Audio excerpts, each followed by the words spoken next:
Hi.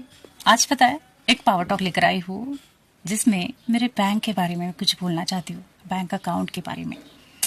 I guess after 2020 के अगस्त 2020 के बाद में जब कोरोना था, उसके बाद में लाइक लॉकडाउन एंड ऑल ये सब कुछ था, तो अगस्त के बाद से मुझे नहीं लगता कि मेरी ऐसी कोई भी विश है जो हम कहते हैं ना बकेट लिस्ट में है, ऐसा है वैसा है, ये करना है वो करना है, छोटी छोटी बचकानी चीज़ें जो हम करना चाहते थे। मुझे ऐसा कभी नहीं लगता कि तब से मेरी कोई विश अधूरी रही है।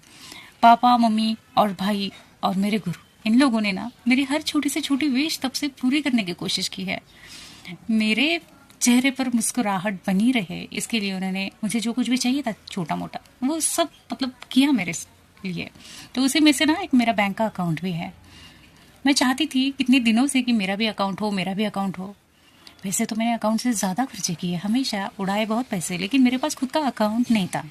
जब मैंने कुछ लिया तो भाई के अकाउंट से लिया, पर वो जो एक प्रॉपर होता है ना, मेरा अकाउंट, मेरा ये मेरा वो, छोटी छोटी चीज़ें होती है लेकिन ये मेरी होती है ना, तब बहुत अच्छा लगता है होता है। तो फिर भाई ने मेरे लिए अकाउंट बनवाया था। मेरा बर्थडे आने वाला था आगे, तो उसने मेरे लिए अकाउंट 17 को बनवाया था। 17 अक्टूबर को मेरे हाथ में वो सारी चीज़ें, मतलब मेरे हाथ में उस दिन नहीं आई थी, बाद में आई थी। और उसने मेरा अकाउंट बनवाया, उसमें कुछ पैसे भी डाल दिए ताकि मेरे पास थोड़ा बहुत बैलेंस हो उसकी तरफ से। भाई की तरफ से एक गिफ्ट था ये। वेल, तो आज अकाउंट का बर्थडे है मेरे। काफ़ी लेट बनवाया था मेरा अकाउंट, इसलिए थोड़ा स्पेशल था मेरे लिए। सोचा कुछ ख्याल आए मेरे मन में जो आप सबके साथ शेयर कर लूँ। सोचो कि अगर जज्बातों की बैंक होती तो उसमें सबसे ऊंची करेंसी किसकी होती?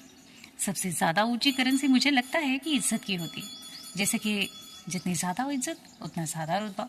और इस जज्बातों के बैंक में एक खाता ताउम्र सिर्फ ब्याज देने वाला होता है। एक खाता, मुझे लगता है कि वो खाता पापा के नाम का होता, जो पूरी ज़िंदगी हमारे प्रोटेक्शन के लिए होता। जिस खाते से कितना भी खर्च करो पर उसका बैलेंस कमी नहीं होता।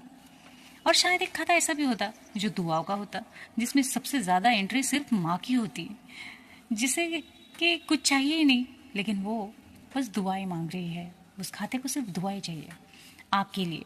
और शायद एक खाता ऐसा भी होता जो उम्मीदों का, जो आपको अपने आप से है और लोगों का आपसे है। और एक खाता होता है जिसमें सारे जज्बात, सारे इमोशंस है। वो सारे दिन, वो सारी रातें जब आपका दिल टूट जाता है, जो खाता सिर्फ आंसुओं से भरा होता सिर्फ। और एक खाता घमंड का भी होता, जिसमें लोगों के कीमती जेवर होते, जैसे कि अहंकार, ईगो, पैसों का घमंड। तो शायद लोगों को पता चलता कि कितना बैलेंस बढ़ रहा है, और फिर मोबाइल पर भी नोटिफिकेशन आते कि आपके खाते में इतना घमंड बढ़ चुका है। या फिर माँ वाला खाता, आपके मोबाइल पर वो भी मैसेज आता कि आपके माँ वाले खाते में इतनी दुआएं जमा हो चुकी है। सारी दुआओं का खाता होता वो माँ का, है ना।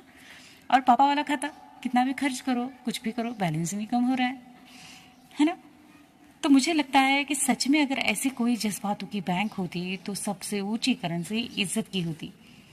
क्योंकि इज्जत जो बांटने से बढ़ती है, जो खर्च करने से, बांटने से बढ़ती है। सोचो हम कितने अमीर होते, फिर कितनी इज्जत होती हमारे पास, है ना। मेरी बातें अच्छी लगी ना तो सब्सक्राइब करना मत भूलना। फिर से लेकर आऊंगी एक पावर टॉक आप सबके लिए।